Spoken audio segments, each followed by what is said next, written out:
Yeah, you ain't no killer, you just shoot. When I slide, I knock them down. You can Google me for proof. I got juice, yeah, I'm at these niggas' head like a noose. Thought you knew, nigga, distant, that's an invitation. Bitch, I'm coming through, yeah, this ain't nothing new, bitch. You know how I'm coming. 308 Good about. evening, and thank you for tuning in to another episode of Simply Winter, the podcast. Tonight, we visit the episode of the Innocence Project with Gary, Indiana's own Nap G. Hey, Nap. What it do? How you been? I'm good. I can't complain about nothing. So tell the audience a little bit about yourself and how we came up with the title, The Innocence Project. I don't know how you came up with that. But I'm so innocent, though. Well, I came up with the title, The Innocence Project, because as I did my research on you and your career as an artist, as well as your downfall with the charge you took and how you beat it, I felt like naming the title of this episode of the podcast, The Innocence Project, was legit. Like, you beat the charge. Yeah, I proved myself innocent. That's dope shit. Shit, that's past dope. Hey, what motherfuckers don't realize is when you in there and you don't know if you ever gonna come home again. You gotta make some calls home, and your kids were asking why you ain't coming home, and shit, that shit hard. Then you still gotta be a real nigga. You gotta keep it solid. You can't be worrying about going home to the kids. You got a whole case you fighting in front of you. Your life gonna be gone. You won't never see them kids again. So that's a lot to deal with at one time. Me and you in there with niggas who got 2 bodies and 3 bodies, and they got all the evidence on them. They don't know if they definitely ain't coming home. So you in there fighting demons and fighting people, and you gotta figure it all out. But at the end of the day, you gotta figure out what's right for your situation and do what's good for you. I was in there reading law books and all types of stuff that I never thought that I would be right. I mean, I would never be reading. But the crazy thing is, somebody who didn't even like me, well, he wasn't supposed to like me because he was from another hood, but he got into it with the people at the jail, and he got in touch with the feds and made them give him the law books, and he gave me the law books. And so you did the research necessary to beat your own case. Yeah, because my public defender wasn't gonna do it himself. You had a public defender? Yeah, that fool told me, he told me I might as well just hang it up. Cause I'm like, man, hold on. We ain't reading the same paperwork. He like, yeah. He said, look, man, if you want to curse me out, you want to do anything on this first interview, because people usually curse me out. And I said, man, what I'm cursing you out for? Then you come to help me fight for my life? And he like, yeah. And he like, I said, well, that's what we gonna do then. So him and his assistant or whoever that was, when they looked at each other like, what? This ain't the nigga we thought we was finna meet. And I'm like, nah, man, we gonna fight for my life. I ain't about to curse you out about nothing. So after that, I told him the information that he told me was wrong. And I told him to go back and read it, and we'll talk about it next time I see him. So when he came back, he was like, dang, you right. I said, yeah, I know I'm right. He said, all right, well, we got a fighting chance. I said, I know. So after a while, he came back to me with a plea. And the first plea, it was like 12 years or something. And I ain't gonna lie, I was like, I'll take it. But it was 12 years, the first plea. I ain't want to take the first plea. The second plea was 8 years, and that's the one I was gonna take. And he was like, no, I ain't letting you take that one either. So he came back to me with another plea, and he was like, here, read this one. And the first thing when I read it, the first thing I said, hey, so if I take this plea, what's gonna happen to my co-defendant? He was like, oh, he already at home and he gonna stay home. I said, oh, all right, I'll take it. And I took it because of reasons that I can't address because, how could I say this? Just for reasons I can't address. So I took that plea. I wasn't telling on nobody. Both of us came home. That's all that mattered to me. Wow, that's crazy. But what I realized is what people don't know is they be like, blah, blah, blah, told him, blah, blah, blah. If you know blah, blah, blah wasn't solid before he went in there, he probably gonna tell. Because if y'all had ops outside of the jail, when he get in jail, that's where the ops at. So that means he gonna be fighting at least once a week with these ops.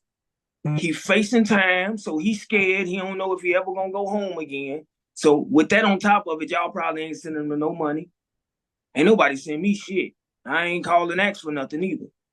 But that's why niggas end up telling, because they ain't solid. And when all that shit come down at once, they like, man, I had to get the fuck out of here. So you understand snitching culture. You understand how it works once you get in front of the DA and the Fuck public. the DA. I understand the weak nigga. For real. I ain't never been the one to give up. My cousin told one of my homeboys one day, and I was doing something for him, and he was like, man, I'm telling you right now, that nigga is not gonna give up. He ain't gonna stop until he get it done. And that's just how I am, period. I ain't giving up on shit.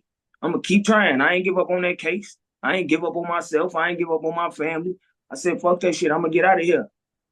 My old lady, and she held me down from the day I went in there to the day I came out. So I wasn't gonna give up on them neither.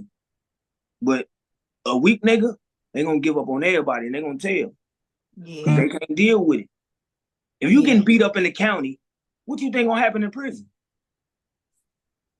Mm-hmm. It really get real. Mm-hmm. Yeah. So the society in the county is not as hard as society in prison. Prison is better than the county for different reasons. Because in the county, you don't never go outside. You always inside. So that's real stressful. Everybody in there fighting the case. That's stressful. Mm-hmm. You hardly eating what you want to unless you get in commissary. That's stressful. So you got a whole bunch of men. It's what? I think it's 48 men to a pod. That's 48 people in 48 niggas in one place. You never know who feeling some type of way at what time. He might have just got a call from his baby mama, said, motherfucker shot up her car. You never know. He get off that phone, he ain't thinking. Right. You said something to him this morning and he ain't like, he disregarded that shit this morning, but now that his baby mama told him that, he finna fuck you up. Yeah. Wow.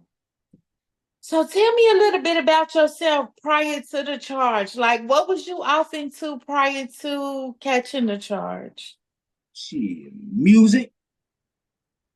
The thing is, I caught the charge, 9 years later. They came and picked me up 9 years later. Prior to the actual offense? Yeah, but the crazy thing is, let me see how I could say this. I ain't even get snitched on. I got framed. Somebody lied to them and told them some shit. And they carried on with it. The only thing is the person that told them that got killed. So that was... Wait. How do they go about bringing forth charges without factual acknowledgments, though? See, the same way they do everybody else. If you don't, that's the thing. If you don't know what's going on, you're not gonna beat your case. You probably gonna fold. But you gotta pay attention to certain things and you gotta know certain things. But there's in the prosecution process, there are certain elements that the DA's office and the prosecutors have to bring forth in order to get the indictment charge. All they need is a couple people that's telling them that said you did it. They need more than that. I am. They do need more than that. They didn't have that for me, so why do they need that? They need more than just somebody to say, I could say you robbed me. And I could be blatantly lying. Didn't you read what it said on the internet? Well, yeah. About your case, I did read it. So somebody said that I was in the car with them and I told them something. This person that they said told them, I would never be in a car with him. If I was in a car with him, he wouldn't have been able to tell them what the fuck I supposedly said. So they don't need it. They just need enough for them to charge you. They don't give a fuck what. It's all about what you know at the end of the day. Now think about it. It's innocent people in jail. So if they innocent, if it's innocent people in jail, then they didn't have nothing on them, right? You need probable cause at best. Yeah, probable cause was a nigga lied on me. That was probable cause. That's all they needed. That's why it took them so long. So when your witness passed away, then what? When the witness that was testifying against you passed away, then what? He passed away damn near the same year it happened. And they still brought forth the charge. He brought that shit forward. 9 years later, I was chilling. I ain't even the same nigga no more. I was at home cooking breakfast for my kids when I heard about it. And you turned yourself in? No, I made them do their job. They came for you. Yeah, because I didn't know what was going on. I just got up one morning, I'm cooking breakfast for my kids, and motherfucker tell me, hey, you need to get up out of there. And that's what I did. Not even knowing what's going on. How did you initially feel hearing that here come these murder charges? Well, I was, what they say, I was in shock for a while. Mm-hmm. Days. I was in shock for days. You gotta think about it. When you hear that, even when they picked me up, I was in shock again. Because you gotta understand, when motherfuckers say murder, you charged with murder, that means, nigga, you ain't coming home. You may not come home again. So hell yeah, I was in shock. I didn't know what was going on. I'm like, damn, murder. And the only thing that came to my mind is I talked this shit up. Because I done made songs where I told a nigga, I said, well, I was dissing somebody, I said, I'm gonna go to jail for murder, not blah, blah, blah, because that's what they were charged for. And I ended up going to jail for murder. Mm-hmm. I listened to a couple of your my God, you're a lyricist. Thank you. That's everything for me. That's everything to me. Like I kind of stepped away from the rap and the hip hop world because like mumble rap don't do it for me. Like I'm from the era where you gotta spit it. Like you gotta be a Nazir or you gotta be a Jigga or like you gotta come with the yeah, you gotta come with the verbiage for me. You gotta go round for round. You gotta give me a straight 16 of some hardcore lyrics. And so as I was doing my research on you, I'm like, my God, this young man is a beast, I've been doing it for a long time. My favorite was you had some lyrics. You said, you want some real shit. Listen to my shit. Everybody want to talk about it, but I'm gonna be about it. Like when you wrote those lyrics, what message was you trying to send? Shit, what I said. Shit, I ain't playing. That's all. That's it. And the crazy thing is I don't even know what song that is.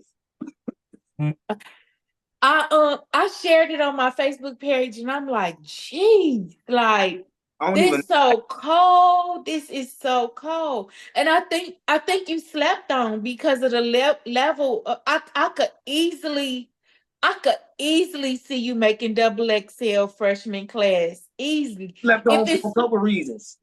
You got to understand how Gary is. Gary is divided in the hoods. Mm-hmm. If you pay attention to my song, yeah, my hood been beefing with a lot of hoods, but I don't mention street beef in my music. Mm-hmm. That's the same reason why these niggas getting locked up now. If it's really a problem, why would I put it in my music for everybody to know? So I've been doing that for a long time. I was doing drill rap before. Chief Keef and them. I dropped a drill song in 2009 with all kinds of guns and everything in the video. But guess what? The first thing that happened, police came down my block and was asking my homeboys, "Oh, y'all Nappy co-stars?" And that fucked me up. I'm like, what? Damn. I was kind of disappointed in myself. Like, damn, I just brought them people down on my people. Right. And that wasn't the purpose of me rapping. My point was to get my people known and get out there so I can get a bag and make sure everybody was good. It wasn't the police over here, and so I was kind of disappointed in myself. So that from that point on, I stopped saying certain stuff in songs. So okay, so since we on the topic of certain stuff in songs, do you feel like it's fair game for the DA and the prosecutor's office to be able to federally indict artists based on lyrics? No, because if that's the case, then the dude who played Joker, who still ended up being Joker after he wasn't playing the role no more and ended up killing himself, I mean, he should be charged. That means everybody in the what's the movie with Arnold Schwarzenegger and all them, the Expendables, all them niggas should be charged. Denzel, 50 Cent, everybody that's acting should be charged. Everybody who make music, that rock and roll shit and all of that, talking about killing themselves and all of them should all be charged. Why not? How could you use our music against us and don't use theirs against them? You don't see none of them going to court for a DUI, and then they come in there with some playing their music, talking about, yes, look, he said he gets drunker than a skunk. They don't do that. They only doing that to us. So no, it ain't right. What stood out the most to me is recently, I did a paper for pre-trial procedures on prosecutorial misconduct, and I was citing research that I did on the YSL case, and I worked close hand in hand with Lil D, Quindarius Zachary's dad. And he is one of the witnesses that they brought from the hospital on a body warrant to force him to testify against Young Thug. And his dad was telling me how he felt like that was wrong too, because a lot of the boys rap about that life, but a lot of them was not actually involved in living that life. A lot of them, and I'm not gonna say who he said actually ain't never lived that life a day before in their life, but he said, and that's his story to tell when he come on the podcast, but he said a lot of them boys ain't walked that walk a day in their life. How do you feel about rappers who take on a persona of living the street life, but they actually don't have that background? I mean, that's on them because they're gonna have to live up to it one day. Yeah. You keep talking about all this stuff, somebody gonna show you. They're gonna test you. You're gonna have to live up to it one day. You can't just keep talking about it. So that's just like it's a thin line. There's certain things that you can do and you shouldn't do. So Lil Wayne ain't never been no straight up gangster. We ain't never looked at Lil Wayne like that. But Lil Wayne still say stuff about killing you. But it's the way that he raps. He ain't dissing dead ops. He ain't doing none of that other stuff. He just speaking of things that I would do as a man if you tried me. Now that's the difference. You could tell me what you're gonna do to me as a man. Nigga, you come to my fucking head. Okay, I came to your house. You supposed to as a man. So that's cool to say in a song, but all that gang and all that extra stuff that you put into it, that's what makes it worse. Because all artists talk about doing something to somebody. I don't care if it's Glorilla. Glorilla ain't gonna hurt nobody. But she say, cuz got strapped right here. But I'm just saying, everybody talks about it. That don't mean that they actually gonna do it. So that's why I don't think they should use it against us. Is it the artistry? Is it the artistry of painting the picture of what life is like in the ghetto? That's all it is. Okay. And most people, when they paint that picture, it don't always be their picture that they paint. It could be some stuff that they saw. Their whole rap career could be based on somebody else's life. Just like they say Yo Gotti's is about, his life was about what Juke was doing. It don't always got to be your life. That's why they call it a rap artist. Yeah.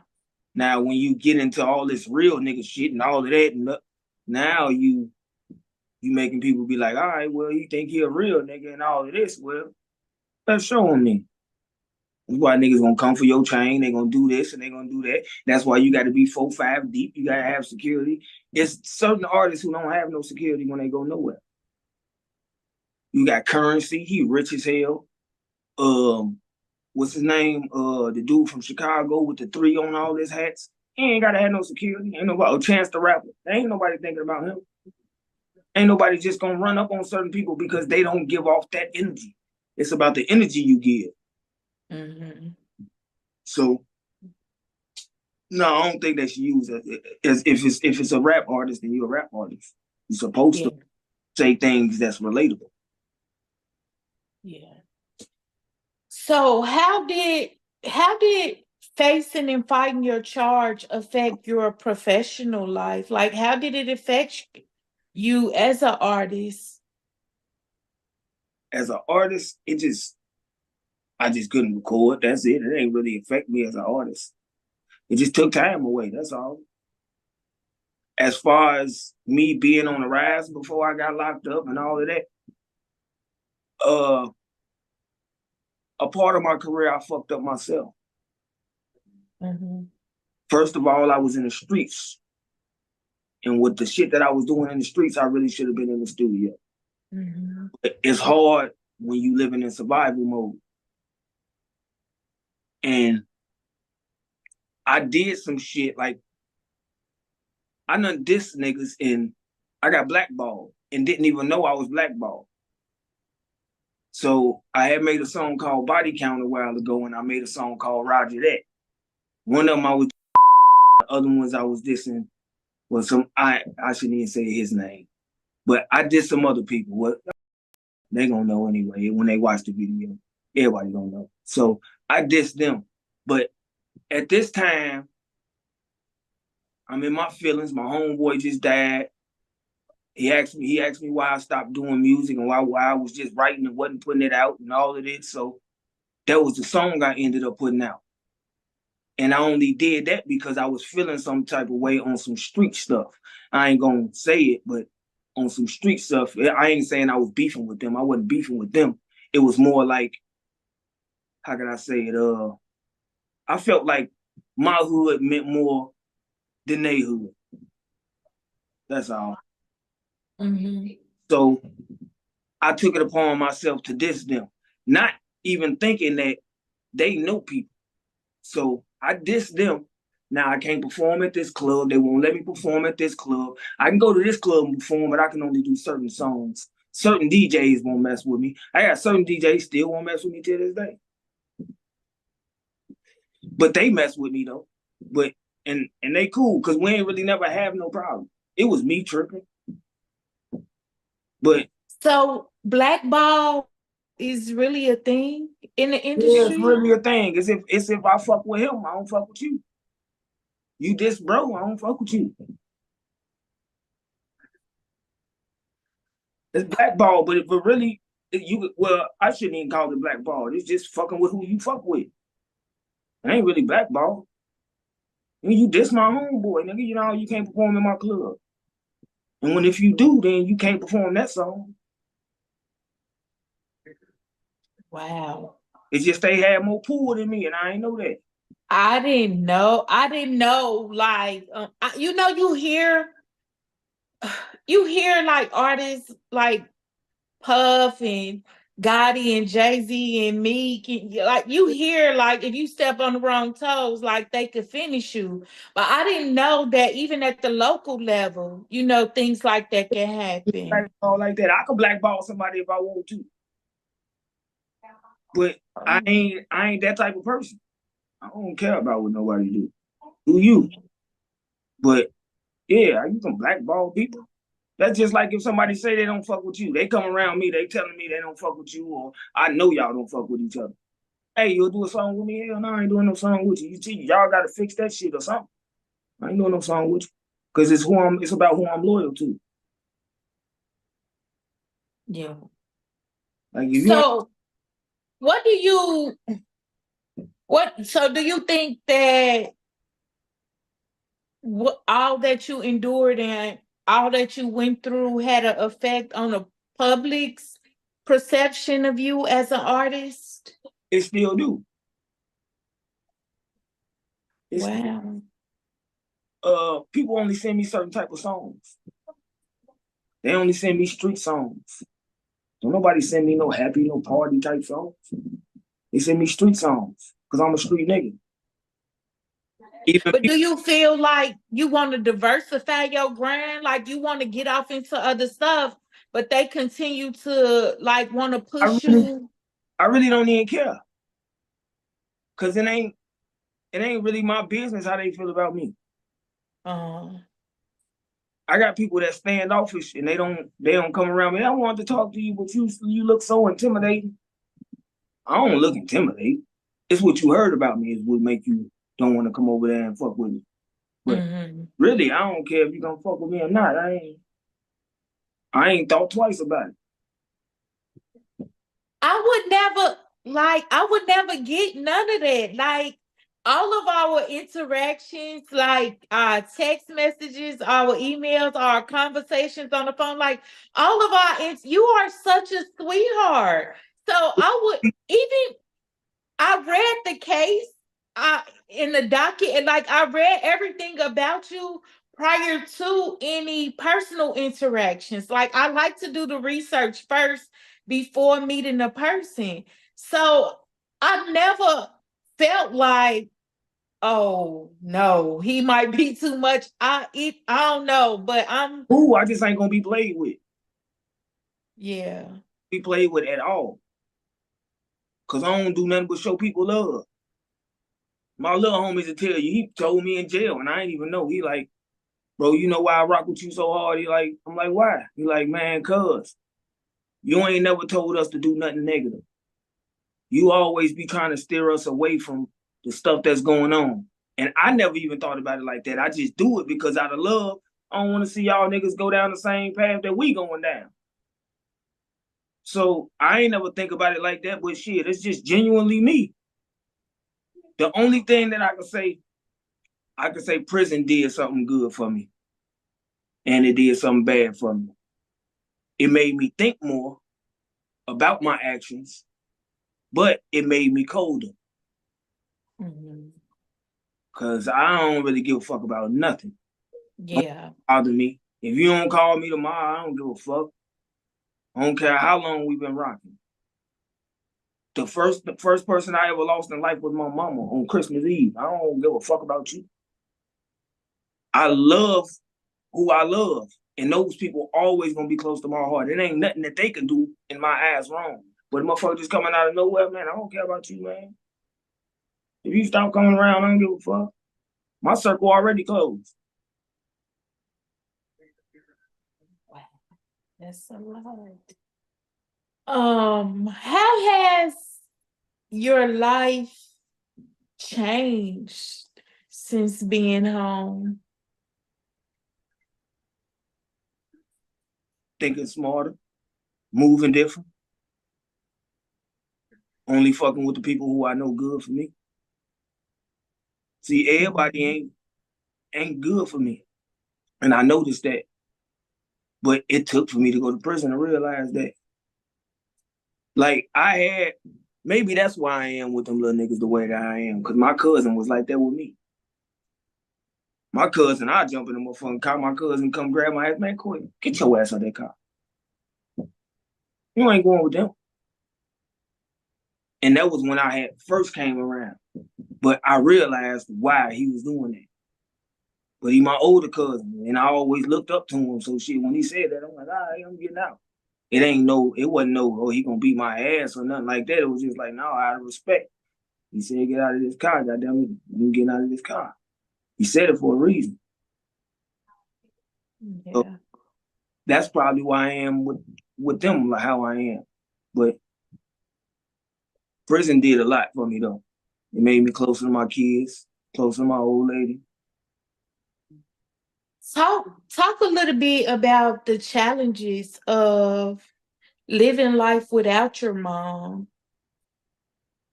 Ooh. As much as you can, because I know that gotta be hard. No, I'm good. It's just not having that unconditional love. You'll never get that back. Ain't nobody gonna love you like your mom.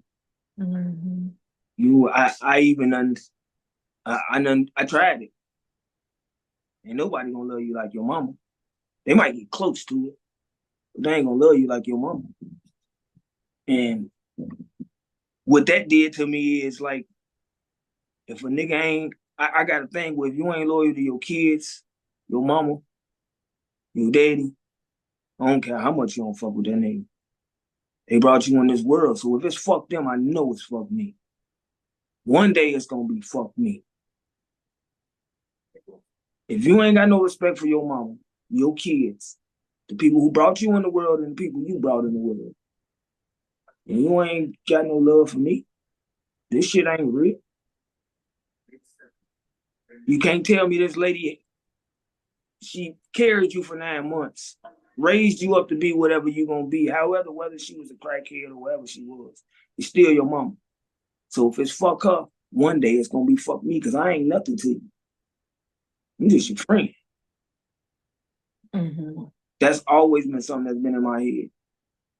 And it's just I always had to do shit on my own. I had to figure everything out. But I felt like she was already training me for that before she died because I knew a lot already.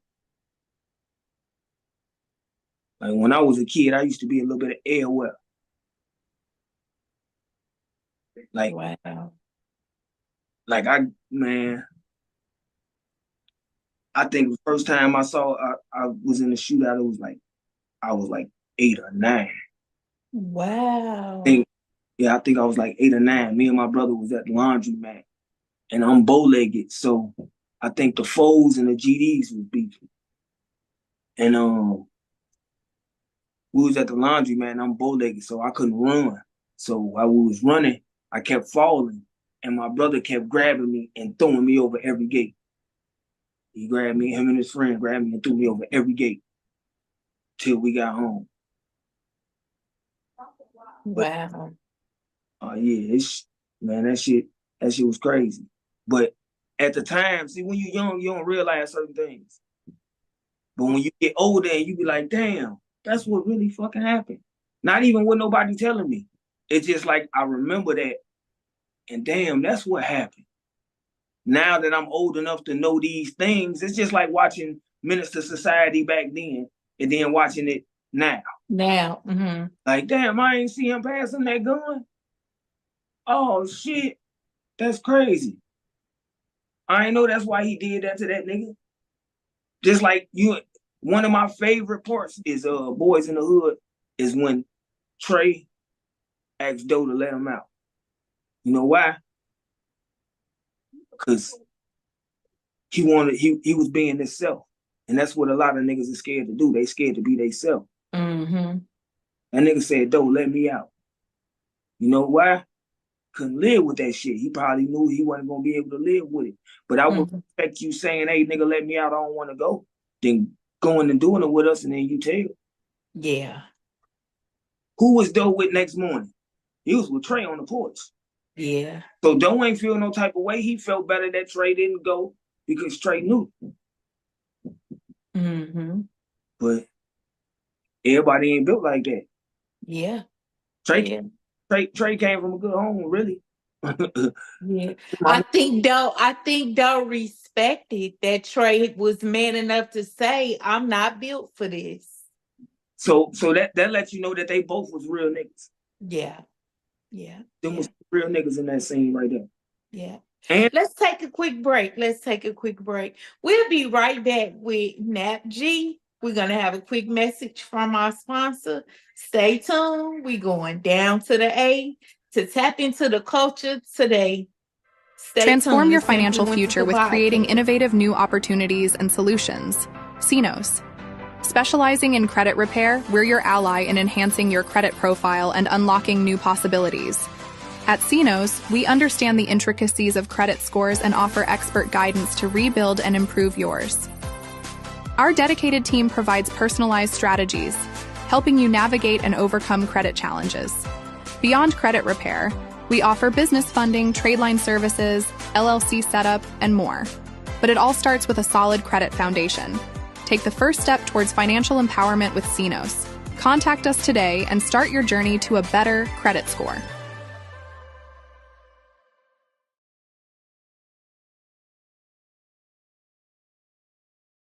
We're back with Nappy.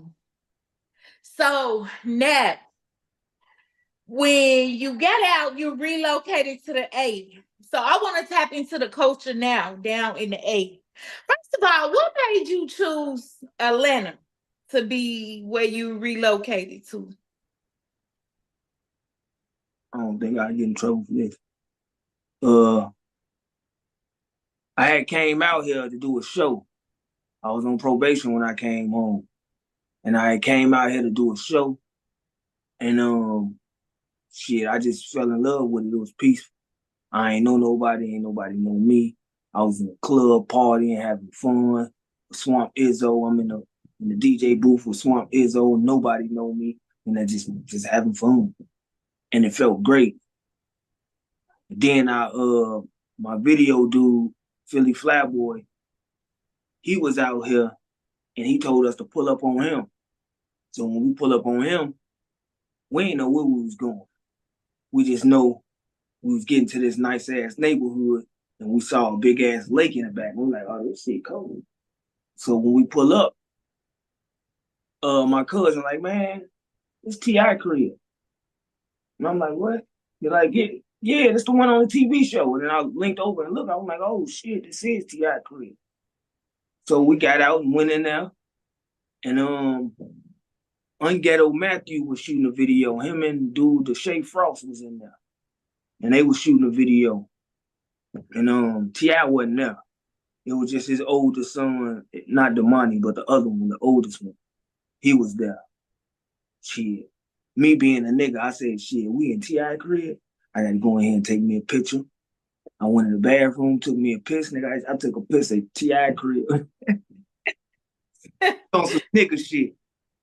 But yeah, they all was there. And then we finished up, my homeboy Honorable C Note was there. We finished that up and we went to the rest of his video shoot. But it was just the fun that I had while I was here and how peaceful it was. I ain't had to worry about nothing. Shit, it was fucking beautiful. I was at, it was whatever neighborhood we was at. I think we was in Duluth or something. I said, man, this shit is beautiful. These fucking houses big as hell. It'll get you. It'll get you. But McDonald got me so good. It'll get you. It'll get you. I stay close to McDonald. McDonald right down the street. Yeah, McDonald got me so good. It'll get you. I love me some BC wings. I love me some BC wings. I ain't been there yet. It's off Campground. I love me some BC wings. Campground Road. That out. I went to they got a place called the $3 Cafe. I had checked that out a couple weeks ago. That shit was fly as hell too. Yeah. So as an artist and being in the heart of Atlanta during the time of Rich Homie Quan's passing, may he rest in peace.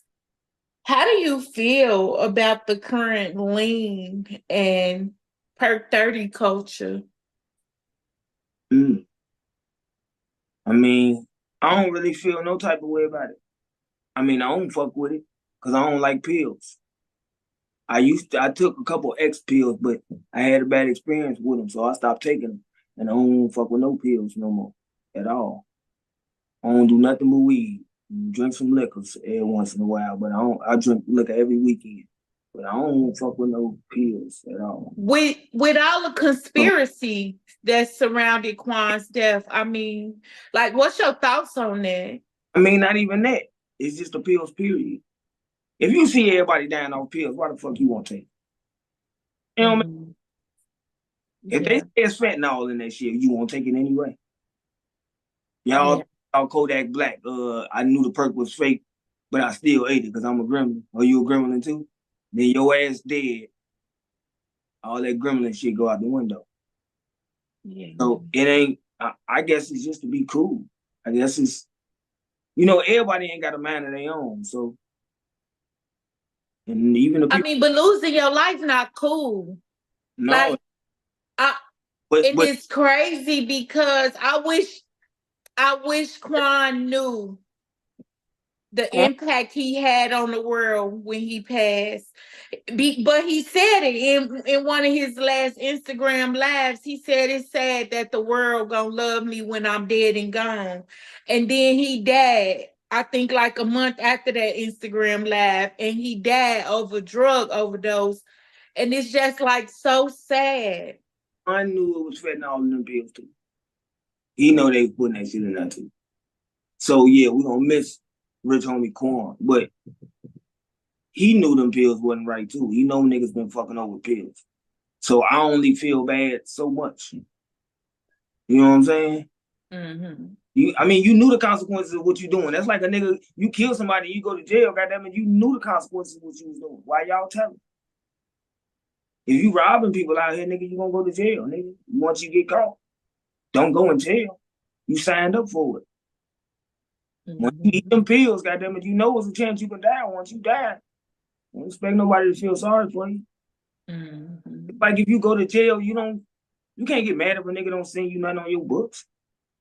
Not if he wasn't a part of that crime. Yeah. Based on your criminal history, are you allowed to vote? My criminal history? I don't know if I'm allowed to vote. I think I am. Maybe sending me them voting things. Did you try? Yeah. Because to me, it really don't even matter who the president is. I like session all my goddamn life. So at the end of the day, I'm gonna figure it out regardless. I don't give a fuck who the president is. Okay, so what's your views on the fact that Donald Trump just won and he is a convicted felon himself? Shit, they need to let me get a gun. Let me get my gun permit. Are not letting y'all get no gun. I don't know why every felon feels like he can be around nuclear weapons. So now y'all should be able to. That's not gonna happen. What you mean? That's not gonna happen. So you just like you said, he's in control of nuclear weapons and he a felon. That's not gonna happen. Why I can't? They've already started the process to adjudicate all those charges against him, meaning they're going to drop all those charges against him. That's crazy. So that he can sit in the current presidency minus the felonies. Oh, wow. Isn't that great? It's making America great again. Okay, so the next president, a black man need to run that's a felon and see if he get in there. Or if they even let him run. Good luck with that. You said it, not me. I'm just saying. That's white privilege. In what ways has everything that you experienced in your life took an overall effect on you?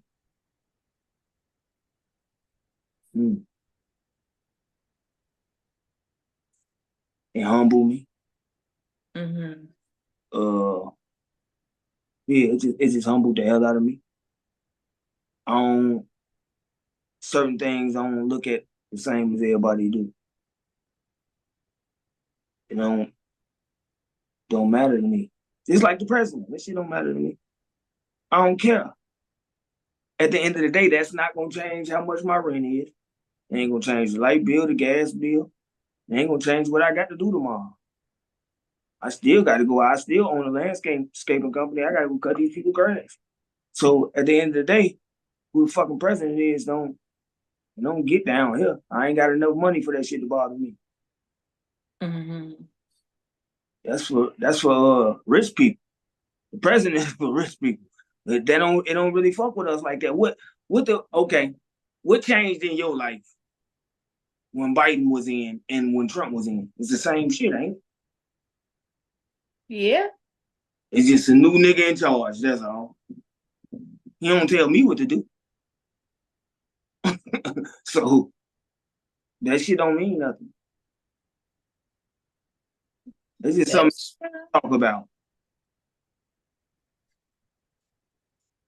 Trump came to our hood. He came to anywhere. Trump don't go, the president don't go to nobody neighborhood and give to the boys and girls clubs, and they don't do that shit. So that don't change nobody's life. The president don't never come. They only do shit all the way up there. That shit has nothing to do with the inner city. That ain't changed all the potholes in Gary. And ain't build no houses there or start no businesses there either. I'm just saying. I mean, it don't change in our world. And that's how I view it. Like I didn't let it upset me or get me in the uproar because Kamala didn't win, because I just feel like either way I'm prayed up. So I'm gonna be okay. I know that God sees high and looks low, and I believe that he orders my steps. So I'm okay. It don't matter to me who get in there. I voted for who I voted for. If that person won, okay. If they didn't, okay.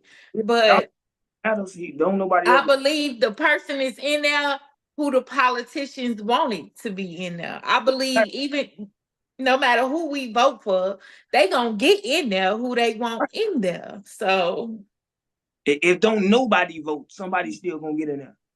Yeah. If nobody goes to the voting poll, I bet you somebody still get in there. I mean, we gotta make all these votes. That man, they be making votes. The president that won ain't always the one who won. That should be capped. I agree. So, yeah, vote or die or all of that. Hey, make sure you go vote shit. Yeah, it sounds good. But do your vote really matter? Whoever wins doesn't matter. Because at the end of the day, them people up there is the ones who even look. I say Kamala won by 1,000 votes, right? Ain't it another committee or something that makes that lets everybody know who's gonna win? Or don't they have the last vote? Oh, you talking about the electoral college? Exactly. So don't they got the last votes? Ain't they the ones who make everything happen? Who the fuck our votes matter? If nobody in this world went and voted. Well, it's alleged that the popular vote is what determines who the electoral college vote for. They're supposed to vote based off of who our votes select. So say all of us as citizens select Kamala Harris as the popular vote. That vote, which is the popular vote, is handed over to the electoral college. And then the electoral college then selects based off who we all voted for. So you think Obama didn't win the how many Obama was in the 8 years? He did his 8. So you think Kamala didn't win? I think she did. She probably did. But it's all about who they want to be the president. I think she won. But it's being alleged, because I don't want nobody to take me to court. It's being alleged that Elon Musk has tampered with the computer system of the voting machines with some satellite he got out there, honey, and all kind of. So when they thought they cheated Trump out his votes, they investigated that shit, right? They doing an investigating for Kamala? I haven't heard of one. Exactly. They don't give a fuck. Let's move on to our next question. Trump got the money. That's all that matters. What impacts of going through the judicial system has had on your relationships with family and friends? Have you been withdrawn a little bit? withdrawn. Kinda. Because it ain't really got nothing to do with not nobody doing nothing for me while I was in prison or nothing like that. It's just that I was alone for so long that I'm kind of okay with being alone sometimes. I feel like when I was in that shit, all I had was the only people who came to visit me every day was my girl and my kids. Every day. I think I had to beat somebody up because, no, I was about to beat somebody up because me and my homeboy had visits every day.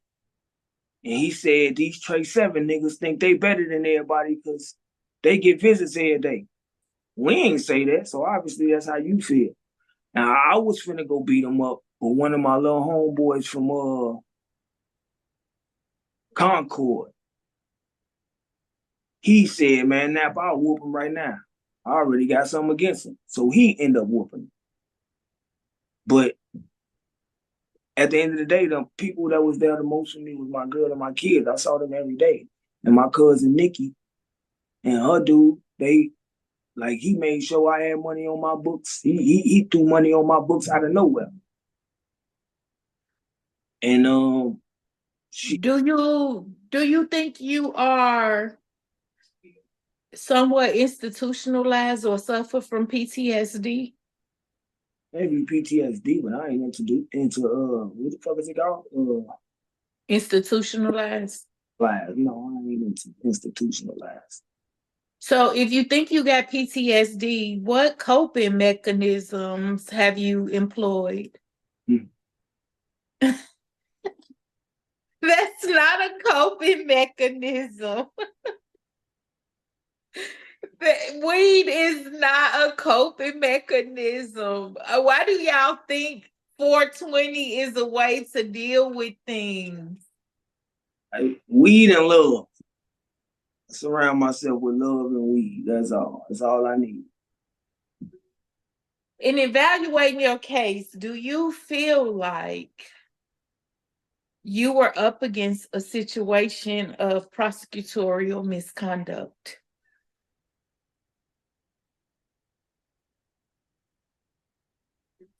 I don't know. I don't even really care. I'm home. Once I'm home now, I don't even really I don't think about none of that. That's big for me. That's big for me because I do for certain reasons, but I can't tell you those reasons, and you don't have to tell me. I read the document. Yeah, but it's more. Yeah, we don't got to discuss that. Yeah, we know what's on the docket. The docket ain't shit. Yeah, we don't got to discuss that. But it's big for me because it's two things against me as I go into this field, right? I'm a woman and I'm Black. Right. In a male and a Caucasian American field, right? So to go along with ethical and honest standard, I have to hold myself upright and position myself appropriately. So the games and tactics that they're going to be able to employ, I won't be able to employ. Not that I would ever want to practice unethically. I won't be able to use and maneuver through prosecutorial misconduct. So I feel like they shouldn't either. And as an attorney, my whole goal is to strip them from it. Not at state level. I'm going to practice federally. So that's why when I encounter these interviews, my goal is to review not just the interviewee and their story as it ran in the paper, but to look at the case docket as well and to review who represented them. And so when you said it was just you and the public defender, I knew that, but I had to hear you say that. And then I had to hear you say how you all came about fighting the case. I didn't know you did the work yourself. I thought the public defender did it. No, I had a lawyer. Okay. I had a paid lawyer, and I fired him because he wanted me to tell. Yeah, that's the first thing he had to say to me, and I just told him, "You fired. I'll see you in court." So when we went back to court, I told the judge he fired. Mm-hmm. Thing he had to come to me was the first thing he came to me with was you for me to tell, and I was like, "Yeah, all right, you done." And he was like, "You serious? You must be scared of something." I said, "What the fuck am I scared of?" "No, man, you fired, bro. I'll see you in court." So when I saw him in court, he came in there looking stupid. What was seeming like this? Knew he was finna get fired. Because framework and indications of the defense and the prosecution being in bed together are implications of prosecutorial misconduct, meaning they don't get what they say they get. No, they ain't have shit. They ain't have nothing. But what they want to do is prosecute the defendant egregiously to intimidate you into either one, falsely testifying on a co-defendant, or two, signing a bogus plea deal and signing your life away and signing your rights away and saying, okay, I did this, but just let me take this lower charge and then take whatever years you gonna tack to it, and we done with it. And that saves the case, the court's money, and put the case to bed. You know, that's never okay. Well, due process is due process, and everybody deserves due process in the justice system. But it was okay with me. In the end, you fought them until you received due process, and you received the plea deal that you saw fit, not the one they wanted to hand you originally. No, so bravo to you. Bravo to you. I went through 3 of them. I was finna take the second one, and my public defender was like, "No, you gonna take the third one." What are your reflections of the justice based on your experience? Do you think it's fair? Oh, hell no. Motherfuckers dirty as hell. They dirty as hell. The prosecutor said all types of shit. What she said, I said something about killing the police in my songs. I said, damn, I ain't say that. Damn, I know I ain't say nothing like that. I ain't stupid enough to say nothing like that. I got too many people that I fuck with as police officers. My cousin a police officer.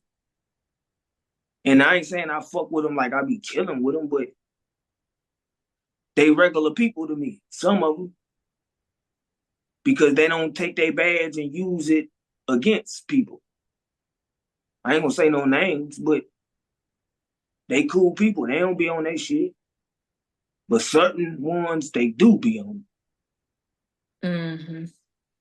They really be on it. Mm-hmm. You won't know that. See, everybody be like, yeah, oh, you fuck with the police, blah, blah. No, I don't fuck with the police, but I know police officers, man. They people. My cousin came from the projects, goddamn it. He a regular person.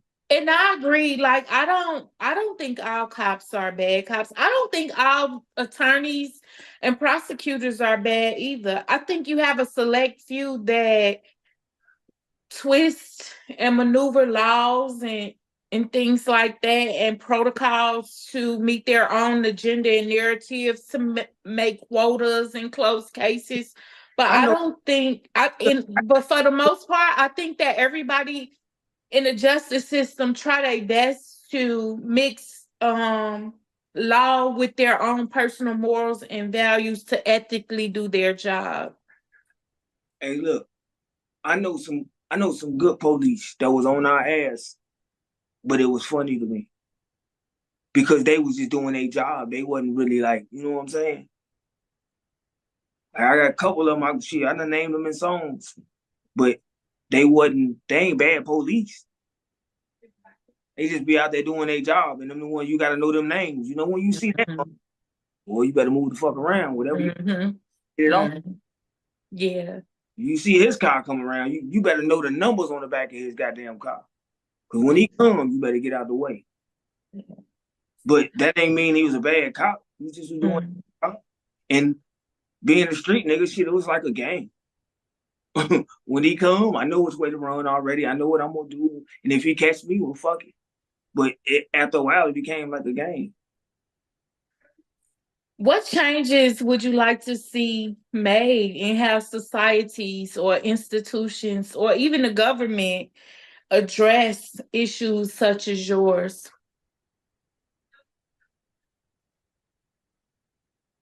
Damn, man, you too smart for me. I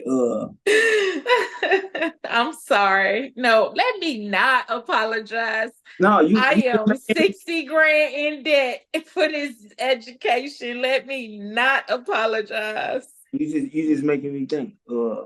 Let me see. I mean, I want to say something, but I can't really say that because it ain't for them to know. Uh, they bring things in court that they don't know about and they think they know about, and it makes us look bad because it's not a fact. So when you bring stuff up like that in court, that's not a fact. So you mitigate. So you want them to mitigate evidence and I only want bring them to in know, factual acknowledgments. yes, I want them to know what the fuck they talking about. It's mitigate. You want them to mitigate evidence and only bring in factual acknowledgments. There. I said it for you. Yeah, that's what I want them to do because they do the wrong homework Yeah. and they end up putting stuff out there for the jury, and the jury, y'all like they like brainwashing the jury, and that ain't even real facts. It's a part of their job, though. Yeah, but they ain't. You got to do it right though. You fuck it up. You got facts right. Y'all blaming me for shit that ain't got nothing to do with me. A lot of the prosecution job is based on theory, so it's a lot of their job to present the evidence and the case Well, no, to try to I'm just gonna without reasonable doubt. I'm just gonna The stay. burden of proof is on them. I'm just gonna stay out their way. They play. That's what's best. That's probably what's best. We're gonna take a quick break, and when we come back, we're gonna dab off into Nappy's music career and wrap up the interview. Stay tuned, and we're gonna have a quick message from our sponsor. Simply Went to the podcast will be sponsored by Creating Innovative New Opportunity Solution. If you are someone that could benefit from a credit repair building program, please don't hesitate to go over to my YouTube channel and subscribe. That's right, Thursday, one lucky new subscriber will be winning this value package at $147. Stay tuned Thursday and good luck.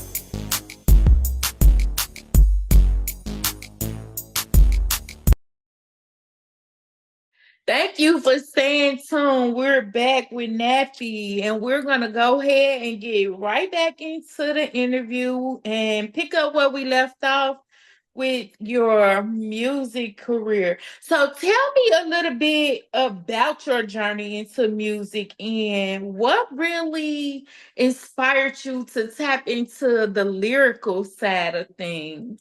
I don't even think I'm lyrical. You are. I don't. I just be saying shit. You write or you don't write? All right. I mean, like, when I say do you write, like, is it off the dome? Like, do you, what's it called? Freestyle? Do you freestyle or is it you write, you have to write it out? It depends on how I feel. It kind of depends on the beat, really. Because if it's a dumbed down beat that I could just say some shit on, then no, I ain't gonna write. But other than that, then I'm gonna write.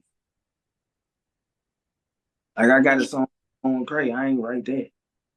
How much did your background in the hood life influence the music that you write? A lot. Yeah. I mean, it's everything to my music. Your music is sort of like storytelling, similar to that of Slick Rick to me. What do you say to that? It's not true. Oh, the stories you tell. And you keep talking about all this the prosecution shit. It's not true. Right. I'm already Right. You just storytelling. it's I hard. get it. I get it. Don't let the law student in me scare you. I get it. I know that is storytelling. Mm-hmm. What's the artist that influenced you a lot? Oh damn, that's a good question. Uh Boosie, Dirt. Mm-hmm. You talking about right now, right? Mm-hmm. Rob 49. Uh shit. And what's dude name? YTB Fat. Mm-hmm. I love YG. No, not YG. Oh, okay. No, I ain't say YG. Oh, okay. YTB Fat. Oh, okay. Moneybag Yo. I like that. Yeah, that might be about it. I don't know if I listen to anything else. I mean, I listen to Little Baby and them, but I mean, that's kind I of was I would sleep on Baby for a little minute. like the usual. You know what I'm saying? Yeah. Dirk and them all. I really like listen to like everything everybody else listen to. Nothing out the ordinary. Yeah. I fuck with this white dude. Man, what's his name? I swear I'm in love with that song. I can't think of his name. Oh, I can't think of his fucking name, man. It's a white dude. He sang. He's from Georgia too. I can't think of his name. But that name, he's so cold. Are there any particular music genres outside of rap that you kind of draw inspiration from? Uh, Tell the truth. I draw inspiration from. At times, I ain't gonna lie. I had made a song called damn, what the fuck was that song? I made with Gucci Black, but it was like it's some reggae type shit. So I Mm-hmm. like reggae on the low. And I like country music. Me too. On the low country. On the low. Ah, Reba, you dead. I think the dude name On the low, I will Reba and Leanne rhymes you down. It's something about country music that just, I don't know. I done got too high. I can't even think of dude, but he's so cold, man. I heard one of his songs and I started listening to everything. Matter of fact, I act like my computer ain't right here. Yeah, I played one of his songs and I went through everything. I was like, oh, dude, cold as fuck. Yeah, yeah. Where do you find inspiration for your lyrics and beats? Uh, I shit from artists. Different artists? Yeah, like What like if what's describe for me your creative process? Like what do you do to get the mojo flowing? what I do is it depends on how I feel. I might put in Moneybag Yo type beat, Lil Durk, no auto Durk type beat, G Herbo type beat, Mm-hmm. that, and it'll put in the kind of beat that I want to hear. So I just do it like that. And I got another producer that I fuck with hard, but I ain't gonna say his name because I don't want motherfuckers to get none of his beats. Yeah, I ain't So gonna. do you have a particular theme that you like to explore? What you mean? You know, like you know how like finesse two times like to stay within that theme of that Pimping shit? sway and yeah, like do you have like a particular theme that you like to Hell no, I just be rapping. okay. Yeah, I don't be. I don't know. Maybe somebody else would be able to tell me how my rap style is. I don't know how it is. I just be rapping, to be honest. I didn't pick up on a specific theme. I just picked up on the fact that you're a lyricist and you like to do story time. Like you like to tell stories with your music that aren't true, stories that aren't true. Yeah, exactly. Stories that aren't, I gotta make sure I include that stories that aren't true. You know, you a little close to Fulton County, so I gotta make sure I say. Yeah, fan. Why? Why I can't sing, What man? are some of the biggest challenges that you have faced as an upcoming artist? Biggest challenges. Yeah. Oh shit. Getting signed, getting a bag out of it. That's the only challenge I'm worried about. Is getting a bag. Not no features, not no none of that. I just want a bag out of it. I don't care. And people be like, well, I ain't taking this much to get signed. I ain't taking this. Man, at this point in life, goddamn it, give me 200, man. We in there. Fuck that. You know why? Because I know what to do with it now. I ain't know what to Yeah. do with it back then. Yeah. Motherfucker, Yeah. man, through some money, but Mm-hmm. know what to do with it. If I Mm-hmm. just like I own a business now, if I would have started this shit a long time ago, oh man, Mm-hmm. I'm in there by now. But motherfucker wasn't thinking like that. That's another thing about being here. I be around people who don't think the same. They don't think like folks in them think. We don't even talk about the same thing that me and folks in them talk about. We talk about business shit and family shit. And that shit be motivational. Cause I be around motherfuckers who really be doing some shit. And I be like, damn, this nigga own the whole trucking company. I just watched the nigga. I've been chilling with him. He was doing construction and shit. He was drywall. This Uh-huh. this nigga just bought a semi truck in weeks. He went from a dually to a semi truck within weeks. Like it's just the everybody around me doing something. Like right now, I usually be chilling with my homeboy. He from College Park. He my neighbor, but he barbecue up at the liquor store. And he make a bag doing that every weekend. He make a bag off of that shit. And we all doing something different. So while I go up there and chill with him while he barbecuing, should I be up there asking people, hey, if you need this done, you need this done, here, take my card. And we all just be politicking and doing business shit. But that's another thing out here that's just different. Only if you ain't talking about getting no money, man, I don't talk to you out here. You not talk about. How do you navigate the competitive nature of the industry?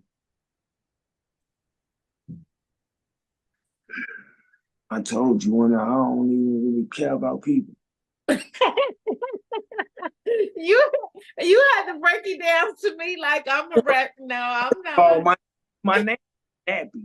So who just gonna let you just call him Nappy? That's your name. I don't really care about nothing. Somebody gave me this name. I didn't make this name. Somebody gave me this name. So Mhm. no, I don't really even care about the competitive. I ain't competing with nobody. Unless they say something to me or something, or you want to diss back and forth, but I ain't competing with nobody. Yeah. I ain't gonna lose 9 times out of 10, but I ain't competing with nobody. I make my songs for me. Yeah. It's to get shit off my chest. This ain't about about nobody else. It's about getting this bag and making sure that my family good. Making sure that I could do it's things that I want to do, and I ain't even gonna say because it sounds fucking corny. So I ain't gonna say it. But I get a bag, shit gonna change. I'm gonna start doing a whole lot of shit. What advice would you offer someone who finds themselves in a similar situation that you have endured? Stay strong. Stay strong. Keep your head up. Uh, I would say stay humble, but that shit don't get you nowhere. only being humble is for other people. It ain't for you. Mm-hmm. And I feel like I've been being humble too long. But I guess it's just me though. I just humble too long. And I be like, this. But it seems like when I do something, this has always been a thing with me. I'm always the bad guy, no matter what. Even if I say something and I didn't mean nothing bad, I'm always the bad guy. That's the best man. And I ain't even a bad guy. But I always be the bad guy in that situation. When it's got to do with me and somebody else. It's crazy. Mm-hmm. Well, at the end of my interview, I like to give my guests five Well, words out of. I found the white boy I was talking about. His name Teddy Swims. Okay. Lose Control. You ain't never heard that before? But let me write it down so I could look into him. Oh, when you hear it, you're gonna be like, oh, I heard that song before. I swear, dude, cold. I'm gonna look into him when I get off of this interview. So at the end of my interviews, I like to give my guests five words out this jar of words. And I actually picked your five words out before the interview started, so I don't gotta wrestle with that jar. And I just ask questions based on those five words. You down? Yeah, let's go. All right. So word is love. What do you love the most about where you are now in your life? My old lady. Mm-hmm. She, Y'all been through a lot together. yeah, but she, I don't think I could have did a lot without her. I ain't gonna lie. My kids. Of course, I love the rest of my people. See, when my old lady, what she had to come to realize is with my people, my cousins, my homeboys, she be like, why you so attached to them? But like I told you, my mama died when I was 12. So my people, I've been knowing them longer than I knew my own mama. Mm-hmm. You see what I'm saying? So Yeah. I love them to death. So yeah, in that order. Yeah. Brave is your next word. At what point in your story do you feel like was your bravest moment?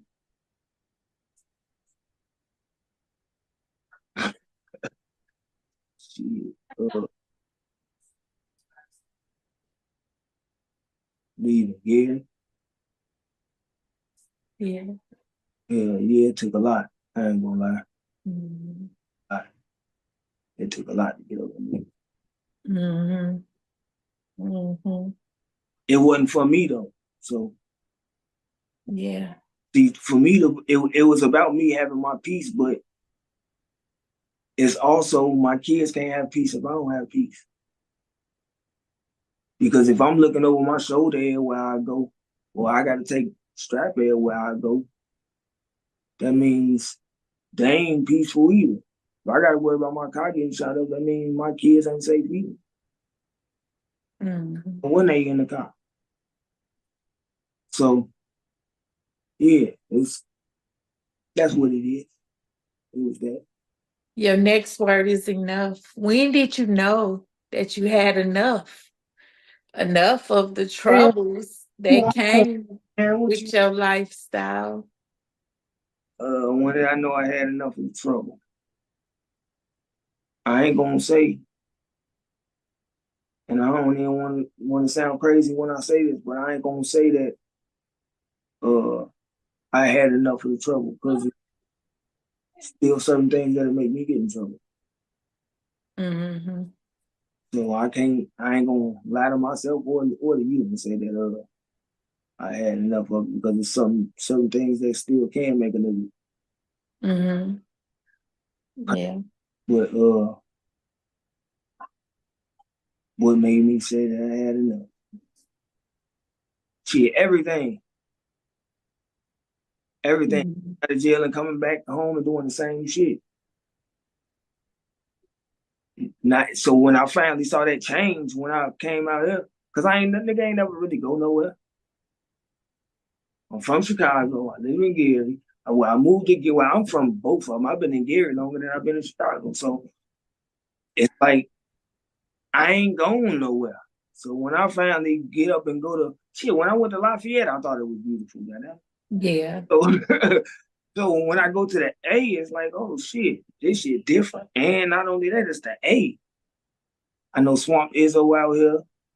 I know Philly be back and forth out here. I know Honorable C no here with me. Shit. I know I got Jay Reed out here. That's Nicki Minaj producer. And he made that Boosie Show the World. I got them. I can go fuck with them whenever I want to. I got DJ Nathan's behind me. That's my manager. And but man, I just knew that shit was gonna change everything for me. And that's the only thing that I was thinking about. Yeah. Because if I can't leave this world and leave my kids with nothing. Yeah, that's dope. I can't leave this world and leave my kids with nothing. That's my biggest fear. Is leaving this world and leaving my kids and they ain't got a house that I own and a car to drive to work if they gotta work. But I don't have to work. But that's my biggest fear, is leaving here and leaving them with nothing. Your next, even when they get on my fucking nerve, all of them. I want them all to have something. your next word is learn. What do you feel like is the most significant thing you learned along this journey? Who gonna be there for me? Who got my back? Mm-hmm. I know that more than anything. I know who got my back. And that's what, at the end of the day, you need to know. Because you can't handle everything on your own. Yeah, that's what I know. I learned who really there for me, who fuck with me and who don't. Because that's an important thing to know. Especially when you rapping or you somebody who a lot of people know. You gotta know who fuck with you and who don't. And I got my own way of knowing it, but I just don't, I ain't gonna tell you, I ain't gonna say it on camera. But I got a way that I know if you fuck with me or not. And when I'm out and about, I know when you fuck with me or not. But that's the most thing though, who fuck with me or not though. It's niggas who really fuck with me and it's niggas who just fuck with me because I'm there. Some people fuck with me because I'm beneficial. I have people who only call me for certain reasons because I'm beneficial to them. They don't fuck with me. They just, using me. But guess what? If you ain't being used, then you useless. So sometimes I fall into it. I'll be like, all right, I got you. Yeah. But it be like that sometimes, though. It be like that sometimes. You gotta use your spirit of discernment to get them up off you. Go on. Your last and final word is story. What's next in your story? What's in the next chapter of your story? $1 billion.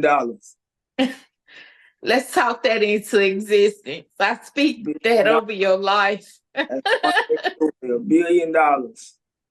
Yeah. That's all I want.